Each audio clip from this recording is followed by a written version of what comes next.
Certaines relations ressemblent à des marées qui vous entraînent vers le large. À force de lutter contre le courant, on oublie que la terre ferme existe.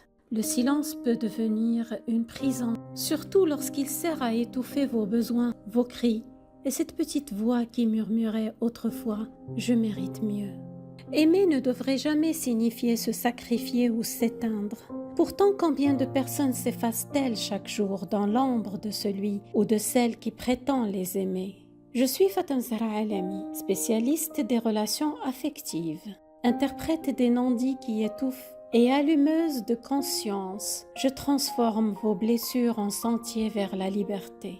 Aujourd'hui, je viens vous rappeler ceci. L'amour ne devrait jamais être une langue que l'on parle à genoux. L'amour ne devrait jamais exiger de mettre son cœur en esclavage. Aujourd'hui, nous parlons d'un mensonge douloureux. Croire que l'on peut sauver une relation en se perdant soi-même. Nous allons distinguer l'amour véritable de son imitation toxique. Voici maintenant les signes d'une relation destructrice. Vous vous accrochez à quelqu'un qui dit vous aimer, mais vous traite comme un accessoire. Votre présence n'est utile que pour combler ses besoins. Vous humilie pour nourrir son ego. Il ou elle se sent supérieur en vous rabaissant. Ne voit en vous qu'un corps-objet utile pour ses désirs, mais jamais pour votre âme. Ignore vos besoins et bafoue votre espace.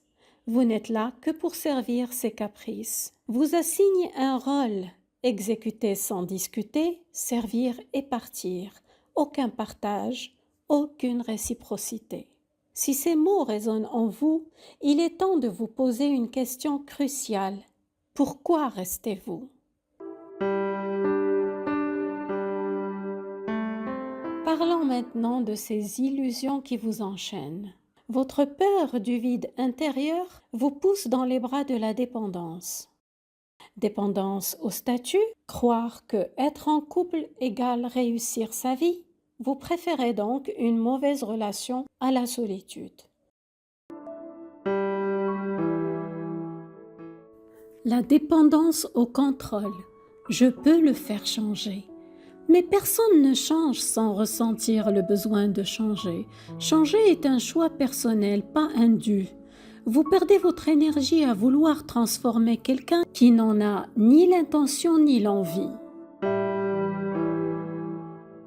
La dépendance a l'illusion que l'amour le fera changer. Mais personne ne change par amour, seulement par volonté. Au final, dépendance à l'image sociale. Je dois montrer que tout va bien. Je suis en couple et bien casé. Et donc, vous sacrifiez votre bonheur réel pour une simple façade. Vous vous confinez dans une relation qui vous tue à petit feu, où votre dignité est fissurée, croyant qu'un statut ou une image valent mieux qu'une existence épanouie. Et voici les 4 mensonges qui entretiennent votre souffrance. Vous préférez le confort de l'illusion à l'inconfort de la vérité. Alors, vous vous créez un univers de mensonges auquel vous choisissez de croire, et ce sont ces mensonges qui entretiennent votre souffrance. Premier mensonge, je peux aimer mon bourreau, je peux aimer celui qui me fait souffrir. Non, c'est de la dépendance. L'amour ne demande jamais d'échanger sa dignité contre une présence. Deuxième mensonge, c'est lui ou elle le problème. Il ou elle doit changer. Mais personne ne peut forcer quelqu'un à évoluer s'il n'en a pas envie. Troisième mensonge, l'amour suffira à tout réparer. Mais l'amour seul ne fait pas tenir une relation. Il faut du respect, des limites et de la réciprocité. Quatrième mensonge, je reste pour les enfants. Croire qu'une famille dysfonctionnelle est mieux qu'une séparation saine, c'est une illusion. Que leur apprenez-vous en restant? Qu'un parent doit s'effacer et accepter le manque de respect?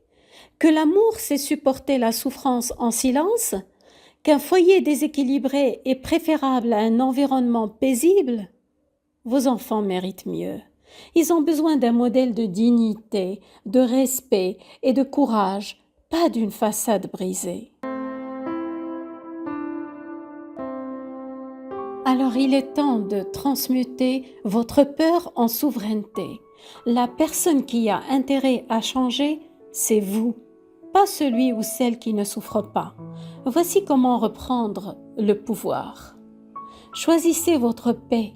C'est une question de survie.